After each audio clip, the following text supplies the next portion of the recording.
उत्तराखंड के रुद्रपुर जिले की तहसील किछा के अंदर एक नई नवेली दुल्हन महज जिसके निकाह को 3 दिन हुए थे, वो अपने शौहर यूसुफ को छोड़कर एक छोटू नाम के लड़के के पास चली जाती है, क्योंकि उसका प्रेम प्रसंग उससे चल रहा था।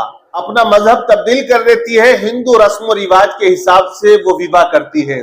आप देखिएगा, कहते थे कि लड़कियां पहले चली गई थी, यहाँ तो शादी हो गई, रुखसती हो गई, साजो सामान चला गया, तमाम वो चीजें जो चल रही हैं लड़की के वालिदैन घर वाले करते हैं।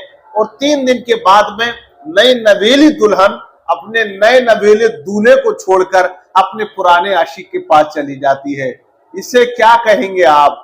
कलयुग कहेंगे या कुछ और आप नाम देना चाहेंगे? जरूर कमेंट्स करके बताएं। अब देखिए, हुआ यही कि दूल्हा जो था वो मायूस हो गया और उसने फिर तलाक दे दिया। उसके बाद जो साजो सामान था उसने तमाम उसके वालिदैन को रिटर्न कर दिया, वापस कर दिया।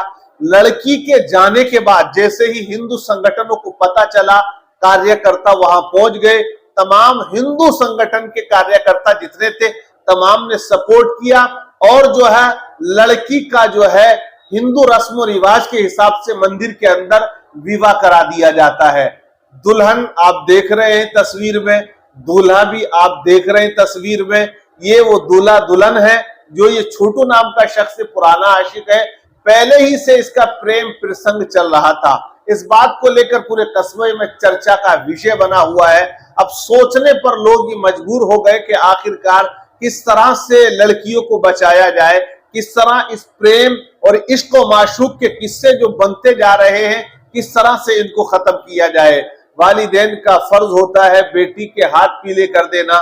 उन्होंने अपनी जिम्मेदारी को भरपूर तरीके से निभाते हुए उसको रुखसत कर दिया और वहां जाके लड़की ने बहुत बड़ा खेला कर दिया। अब देखें, जितना खर्च हुआ, खर्च तो जो हुआ हुआ, लेकिन ऐसे मामला जो है वो माँ बाप को अंदर से तोड़ दिया करते हैं। परिवार जो है वो टूट जाता है और दुनिया वालों के जो ताने होते हैं वो आप सब समझ सकते हैं कि किस तरह के तानाकशी समाज किया करता है, लोग किया करते हैं और तमाम शहर वाले किया करते हैं।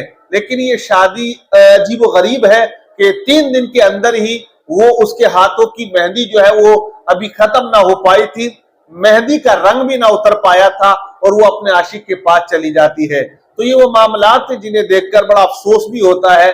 लेकिन फिर लोग कहते हैं ये कमी जो है वो माँ बाप की कमी होती है, उसके भाइयों की कमी होती है, परिवार वालों की कमी होती है। क्योंकि जिस वक्त लड़की के कदम बाहर जा रहे थे तो उस पर नजर क्यों ना रखी गई, उसको क्यों नहीं देखा गया कि लड़की कहां जाती है? क्योंकि प्रेम प्रसंग जो है वो बहुत पहले से चल रहा था और उसको जब आशिक की याद आई रुखसती के बाद तो उससे एक लम्हा भी रुका नहीं गया और वो फौरन अपने नए दूल्हे को छोड़कर अपने पुराने आशिक के घर पहुंच जाती है। फिर क्या था? फिर तो वही था जो लड़की चाहेगी वही होगा, फिर किसी की चलने वाली है नहीं। बहरहाल क्या कहेंगे ऐसी मोहब्बतों के बारे में? लोग सरहद पार करके, सीमा को क्रॉस करके सीमा नाम की लेडीज आखिरकार यहाँ आ गई और इस तरह के मामला बहुत ज्यादा चर्चा में है। कमेंट्स करके बताइएगा और हमारे चैनल को, आप हमारे पेज को फॉलो कर लीजिएगा, वीडियो को शेयर भी कर दीजिएगा।